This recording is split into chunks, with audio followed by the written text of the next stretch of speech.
In the Ruchika's wallet, there are only rupees 16 consisting of 10 paisa, 20 paisa and rupees 1 coins. The ratio of number of coins of 10 paisa and 20 paisa is 6:1. But the minimum number of rupees 1 coin is মানে কত, মানে minimum number of 1 টাকার যে coin আছে সেই নাম্বারটা কত সেটাই ফাইন্ড করতে বলেছে। কি দেওয়া আছে যে টোটাল কত টাকা আছে, 16 রুপিস আছে, তার মানে কত পয়সা আছে, 1600 পয়সা আছে। এবার কনসিস্টিং অফ এই 1600 পয়সার মধ্যে কি কি আছে, 10 পয়সা আছে, 20 পয়সা আছে অ্যান্ড 1 টাকা মানে 100 পয়সা আছে। এবার বলেছে the ratio of number of coins of 10 পয়সা অ্যান্ড 20 পয়সা, মানে 20 পয়সা 10 পয়সা 20 পয়সার মধ্যে যে রেশিও সেটা কি 6:1।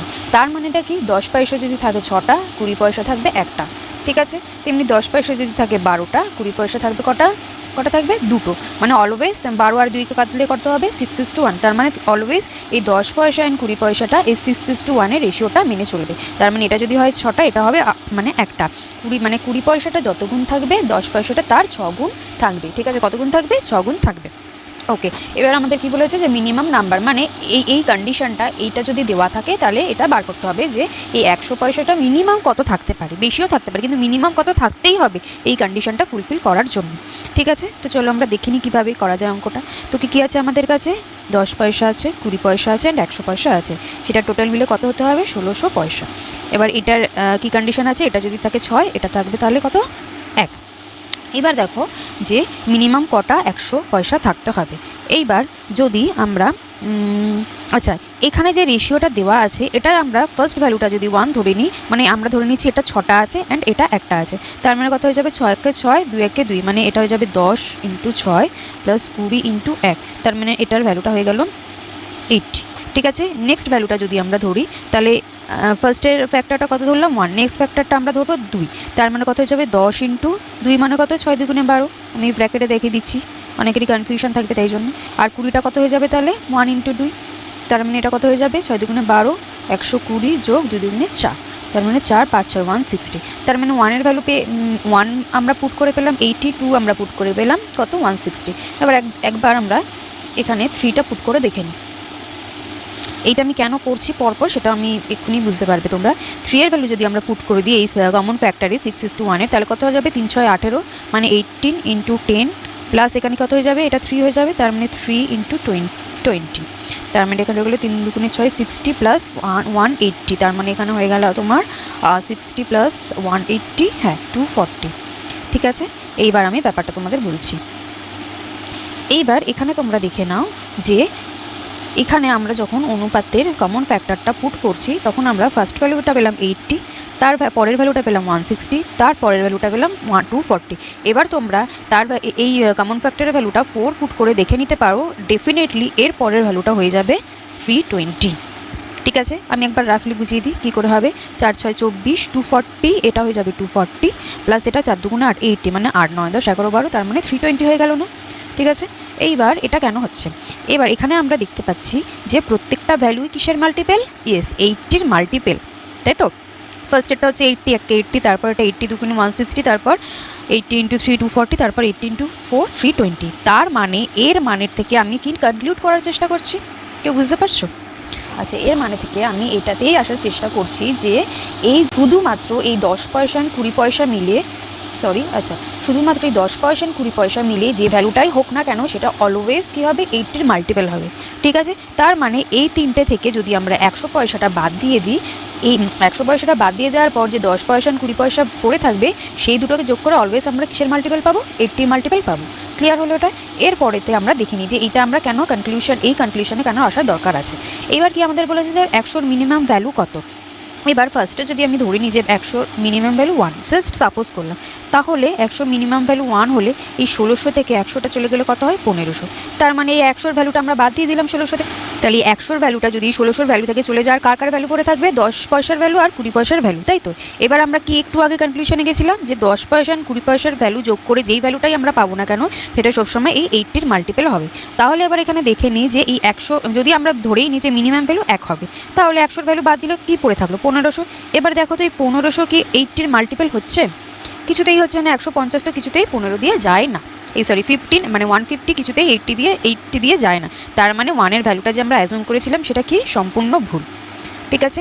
এবার আমরা পরের ভ্যালুটা অ্যাজুম করে দেখে নেব। আচ্ছা কোথায় গেল,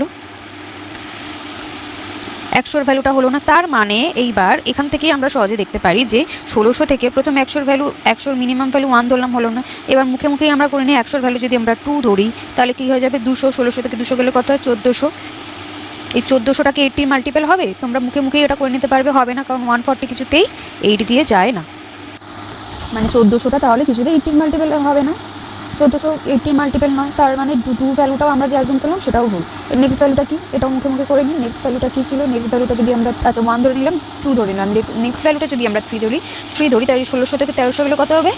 এই সরি 1600 থেকে 300 গেলে হয়ে যাবে 1300, যে সেটাও 80 মাল্টিপল নয়। এরপর যদি আমরা 4 ধরি, 100 ইন্টু 4 কত হবে? 400। এবার দেখি 1600 থেকে 400 কত গেলে কত হয়? 1200। এবার দেখে নিই 1200টা 80 দিয়ে যায় নাকি। সবাই বুঝতে পেরে গেছো 1200টাই হবে 80 দিয়ে যাবে, কারণ 8 15 120। তাহলে কি হয়ে গেল? আচ্ছা এখানে 15 ভ্যালুটা পেলাম, মানে এখানে কি হয়ে গেল যে এই যে 6:1 হয়েছিল না, তার মানে এখানে আমি করে দেখে নিই 6 15 কত? 90। আর এখানে কত হয়ে গেল? 15। তাহলে 90 ইন্টু 10 প্লাস 15 কত ছিল? 20 পয়সা। 15 দুগুণে 30 মানে 300। তার মানে এখানে 900 যোগ 300 হয়ে গেল না 1200? হলো 1200। তার মানে 1200 আর 100 ভ্যালুটা কত ছিল? 100 ভ্যালুটা ছিল 400। এটা করে আমি জাস্ট দেখিয়ে দিলাম যে আমরা যেটা অ্যাজুম করলাম লাস্টে 4, সেটা তো মিলে গেল, মানে মিলে গিয়ে যে এই 1600টাই আসবে, মানে এটা 1200 প্লাস 400 কত হয়ে গেল? 1600, সেটা প্রুফড হয়ে গেল। তার মানে এখানে মিনিমাম ভ্যালুটা কত হয়ে গেল? মিনিমাম ভ্যালুটা এখানে হয়ে গেল 4। ঠিক আছে, তাহলে আমি অঙ্কটা পুরো লজিক্যালি করলাম, আশা করি তোমরা বুঝতে পেরে।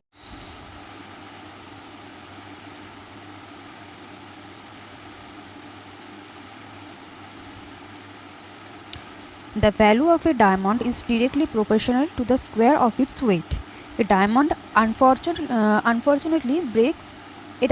unfortunately breaks into 3 pieces with weights in the ratio 3:4. Sorry, এটা পেন্সিলটা সিলেক্ট করে নিই।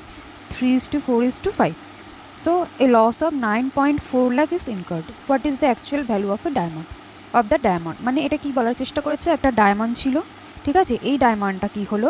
3টে টুকরোতে ভেঙে গেল। যেই টুকরোগুলোর ওয়েটের রেশিও কি হচ্ছে, এটা যদি 3 হয় তারপরেটা 5 হবে, অ্যান্ড তারপরেরটা 4 হবে, অ্যান্ড তারপরেটা 5 হয়ে যাবে। এই 3টে রেশিওতে তারা বিভক্ত হয়ে গেল, মানে ভেঙে গেল আর কি।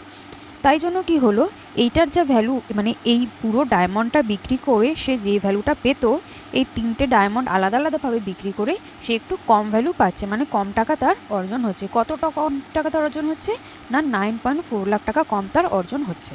তো এবার আমাদের কি বলেছে যে what is the actual value of the diamond. তো ঠিক আছে, দেখি কি করে করা যায়।